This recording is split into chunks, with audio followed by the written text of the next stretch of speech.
আজকের ব্লগটা হতে যাচ্ছে টাঙ্কি পরিষ্কার নিয়ে। আর টাঙ্কি অনেকটা ময়লা হয়ে গিয়েছে, যার জন্য আজকে আমরা 2-3 জন মিলে আজকে টাঙ্কিটা পরিষ্কার করব। আপনারা প্লিজ এই ভিডিওটি সম্পূর্ণ দেখবেন এবং আমাদের ভিডিও যারাই দেখে তারা কেউই অতটা সাবস্ক্রাইব করে না, প্রায় 90% মানুষ সাবস্ক্রাইব করে না। তাই আপনাকে বলছি, আপনি দয়া করে এই ভিডিওটা দেখে প্লিজ সাবস্ক্রাইব করে দেবেন এবং বলবেন আমাদের থেকে আপনারা কিরকম ভিডিও আশা করেন।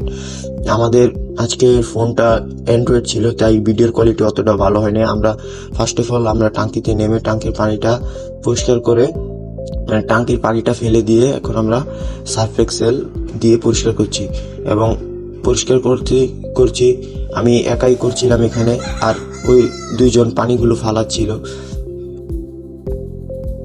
এবং সবার বাসায় একটা করে টাঙ্কি বা ট্যাঙ্ক থাকে পানি রাখার জন্য, এবং আপনারাও চেষ্টা করবেন প্রতিদিন পানির ট্যাঙ্কগুলো প্রতি মাসে একবার হলো পানির ট্যাঙ্কগুলো পরিষ্কার করার জন্য, কারণ পানি থেকে অনেক পরিমাণ রোগ জীবাণু জন্ম হয়। আর পানি যেহেতু এই জায়গায় জমা থাকে, তাই এই জায়গাগুলো ভালোভাবে পরিষ্কার করবেন।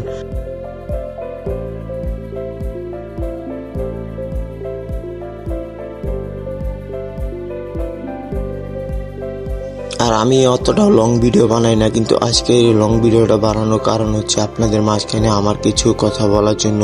কারণ আমি ইউটিউবে অতটাও বেশি ভিডিও বানাই না, কিন্তু এই কারণে আপনারা বেশি আগ্রহ করে সাবস্ক্রাইবও করেন না। কিন্তু আজকে থেকে বলছি, আমি প্রতিদিনই ভিডিও বানাবো, সবাই সাবস্ক্রাইব করবেন এবং আমাকে বলবেন, যে আমাকে কমেন্ট করবেন যে আমার থেকে অনেকেই জানান না আমি কি নিয়ে ব্লগ করি। আমি একজন ডেইলি ব্লগার, আমি প্রতিদিন যা যা করি সব কিছুই দেখানো হয়।